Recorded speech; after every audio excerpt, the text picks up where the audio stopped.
Finance Minister Arun Jaitley. Round is the fact that it will be very difficult. It will become more difficult for the government to also push reforms into Parliament. It's not a very good signal. The Grand Alliance has kind of, swept the NDA out, so on and so forth. Two different things that you asked.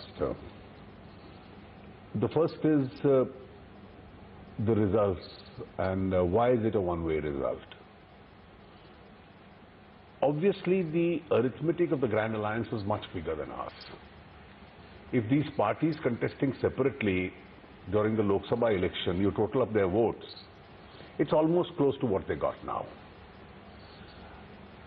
Now, one of the assumptions which we made, and many others in the media, including the pollsters, were making, was there is an electoral chemistry which is different from arithmetic.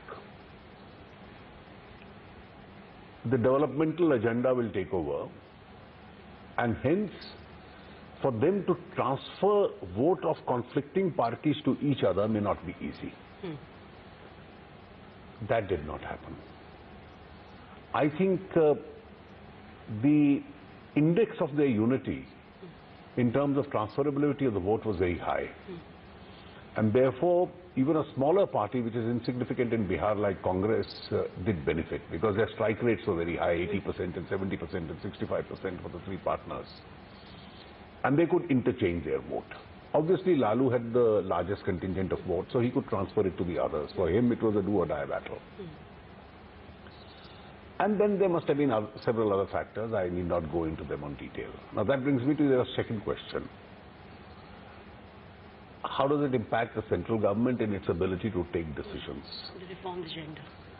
You see, first of all, let's be clear.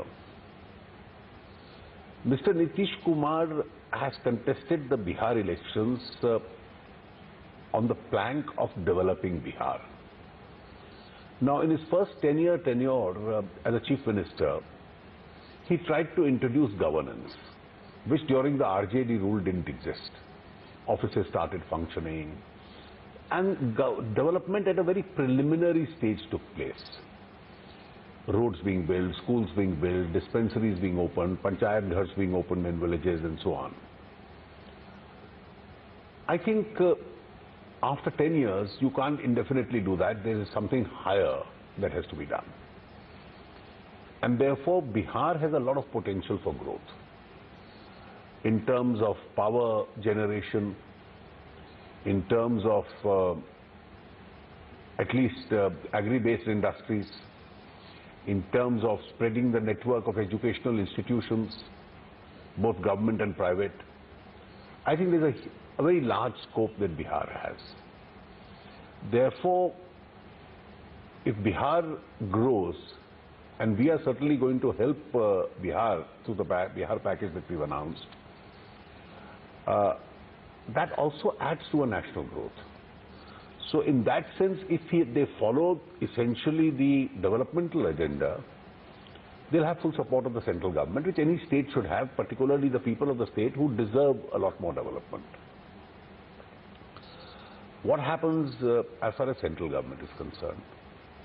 I think we are committed to eradicating poverty and expediting growth. An adverse election result in one state or two states really doesn't impact on that. You win some, you lose some.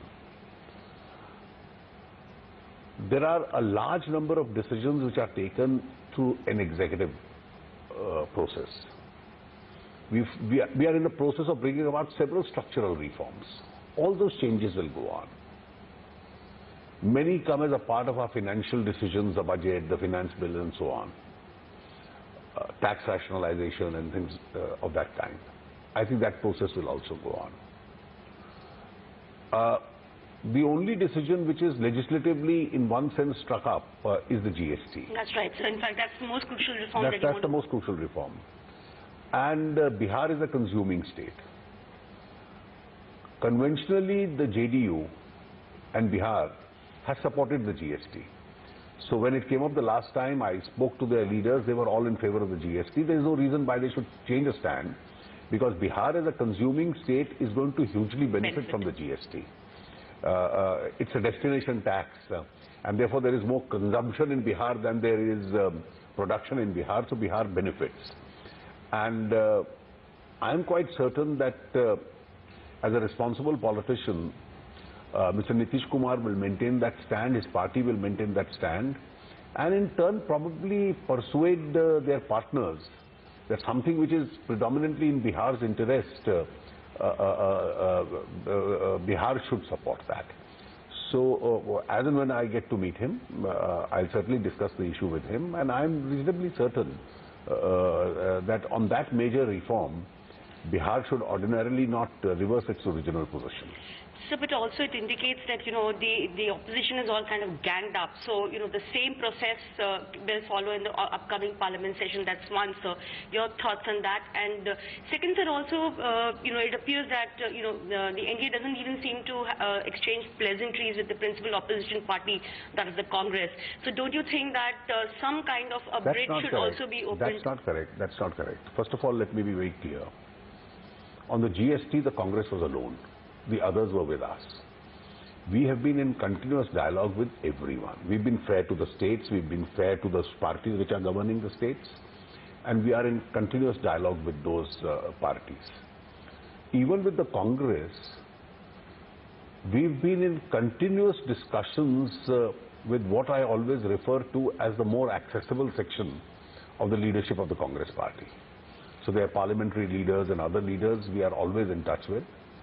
And as I have publicly said in an interview to another agency, that I am ready to meet anybody in the Congress party as we have done in the past in order to persuade them that once in a while you can obstruct Parliament if you want to make a point, but you can't do it on non-issues all the time. Right, sir. So one more quick question on the GST front and I'll move on. You know, two aspects to it. Basically, the contention from the other side was the fact that you put the rates in the Constitution Amendment Bill, which is not feasible at all. And the second was on the manufacturing tax. Is there any further space now available for further negotiation on any of these two aspects? I think the first one stands ruled out. What about the manufacturing tax? Because that again, sir, you've taken a decision of talking to states. We can always discuss those issues if they have a suggestion. Because I am for a GST with a proper architecture, not for a GST with a defective architecture. So if there is any suggestion in the direction of strengthening GST and its architecture, I'm certainly open to that. So we are also expecting the Subramanian panel to submit the report on GST rates. What is the expectation like? Will it be between a 20 to 22% band? I'm sorry, I don't want to, you know, kind of pre-conjecture. But I don't know. Right. But what would be a good rate for the economy? The lower the better. The lower the better, sir. So very quickly also, you know, Diwali time and we have the cess coming in now at this point in time. In fact, the expectation was this, that since, you know, half the fiscal is already over, probably there was no requirement for this half percent. I'll tell you, it's required because there is a pressure on public finances.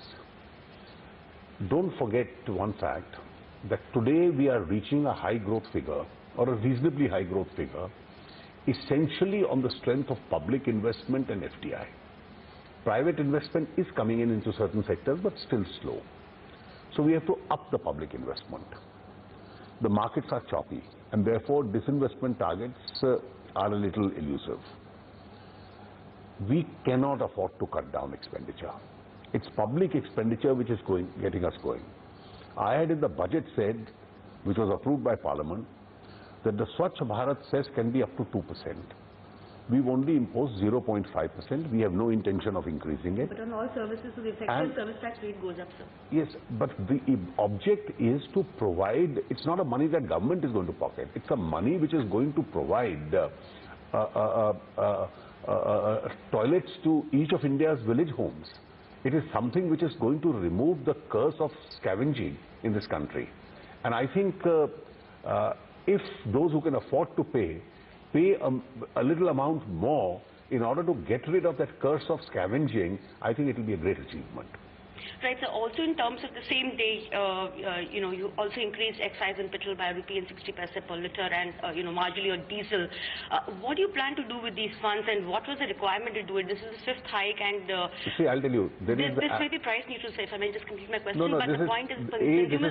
This is price neutral. It doesn't go on to the consumer. But we'll not get the benefit of lower prices. You see, the benefit of lower oil prices is being split three ways. First, a large chunk of it goes to the consumers. So several times the prices have gone down. Two, a lot of it is going into infrastructure. So how are the rural roads being built? How are the highways being built? These are also being built for the people who drive their vehicles on those cars. So those who use the diesel and petrol are the ones who drive their vehicles on those roads. And therefore you need the roads. So part of it is going for the roads.